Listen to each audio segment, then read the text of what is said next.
Do you know that more than 500 children has been killed in the war between Russia and Ukraine in 2022?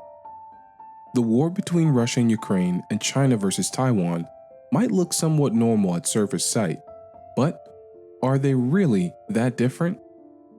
In today's video, we're going to be looking at the similarities, if any, between the two wars. We are also going to look at the disparities between them. Let's go. There are a multitude of differences between Ukraine and Taiwan, including history and geography.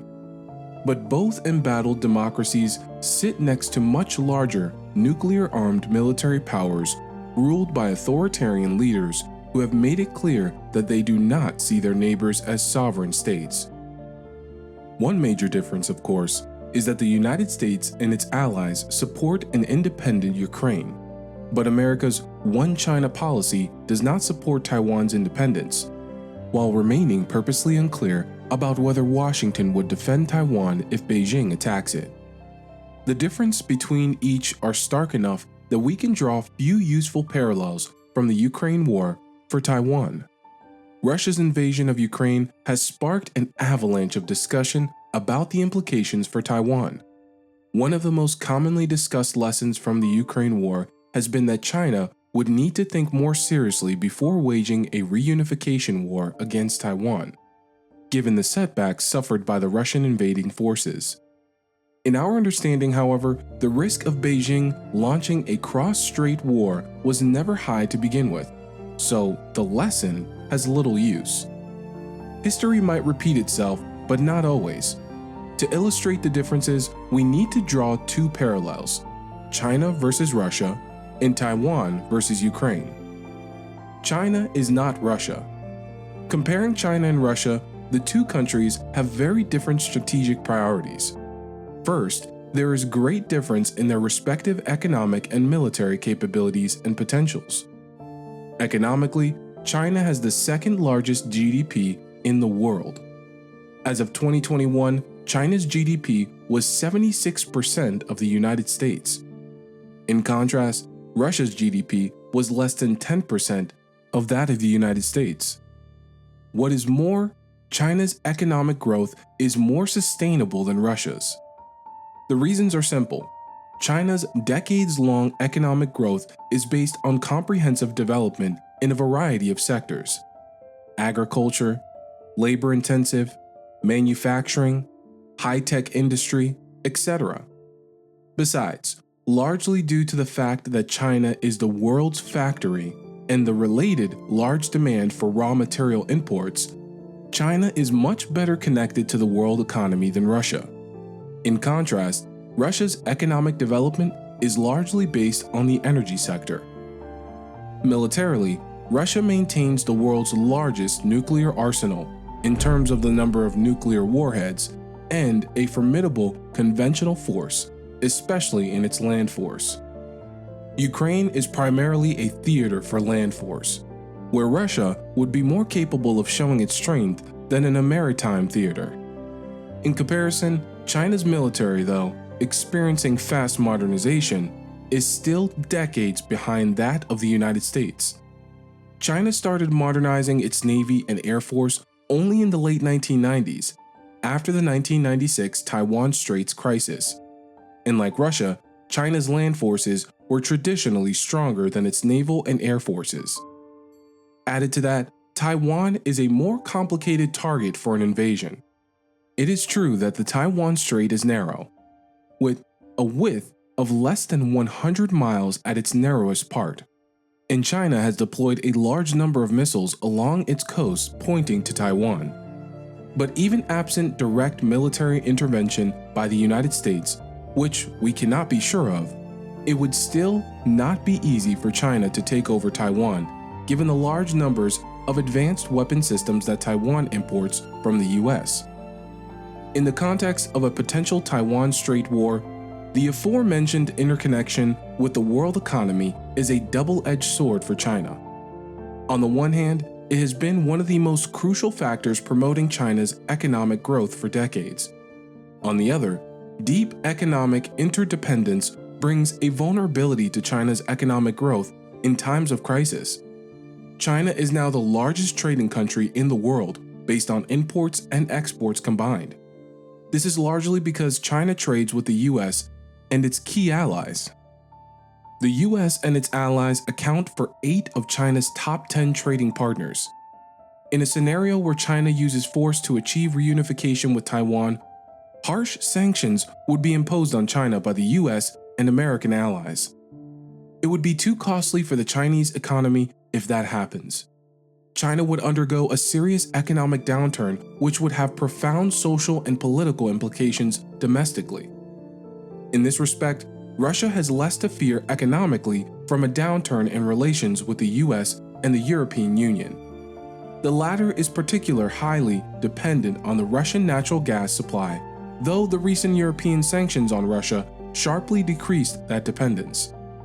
China and Russia also differ in their strategic priorities. Russia's invasion of Ukraine is President Vladimir Putin's attempt to secure the country's near abroad when confronting the eastward expansion of NATO. Russia felt a sense of urgency facing the possibility of Ukraine and others joining NATO. In that case, Russia's strategic environment would deteriorate rapidly. Moscow felt it had no time to wait. By contrast, China's strategic priority is still maintaining a peaceful environment conducive to China's economic growth. The rationale for that is simple. President Xi Jinping's China's dream is essentially the reunification of the Chinese nation, which implicitly means making China once again the center of East Asia. As a result, China's rise does not lead to a rush for territorial expansion, but infers a long-term historical mission to become a fully fledged superpower. The logic here is, if China can wait for hundreds of years to reclaim its rightful place, citing the narrative of the century of humiliation, why can't it wait for a decade or more? Taiwan is not Ukraine. The second parallel is a comparison between Taiwan and Ukraine. Demographically, Ukraine has 48 million people, and Taiwan's population is roughly half of that, almost 24 million. In terms of ethnicity, Ukraine's population is about 77% Ukrainians and 20% Russians in Ukraine.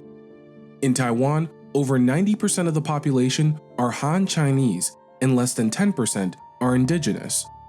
Based solely upon ethnic makeup, one might assume it would be easier for China to unify with Taiwan than for Russia to acquire Ukrainian territory.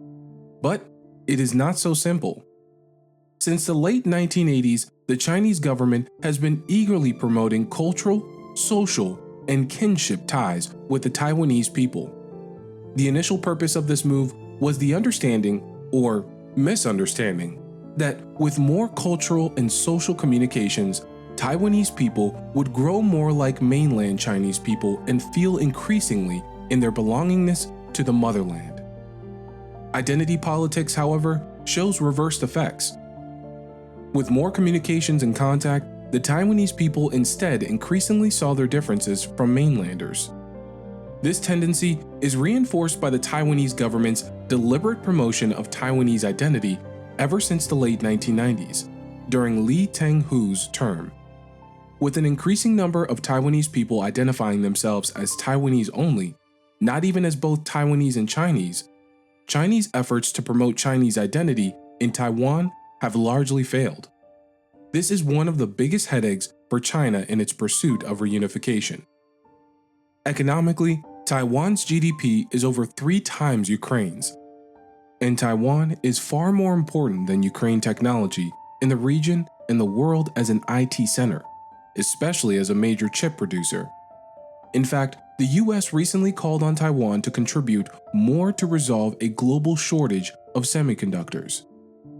Geopolitically, as Robert Ross wrote, on the cusp of the 21st century, East Asia is bipolar, with the US as the dominant maritime power and China as the dominant continental power, with Taiwan located right between the two spheres. In that respect, whoever controls Taiwan would gain an advantage over the other. Arguably, for the United States, Taiwan is more important than Ukraine both economically and strategically. Japan is even more reluctant to see Taiwan being united with the mainland China, as it considers the Taiwan Straits as part of its lifeline, particularly when it comes to energy transport security.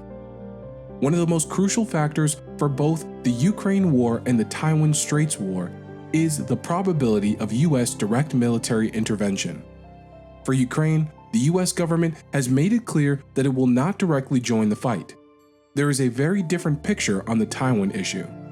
Since the establishment of diplomatic relations between the United States and the People's Republic of China in 1979, in line with the Taiwan Relations Act, the US government has deliberately maintained a vague stance in terms of direct military intervention.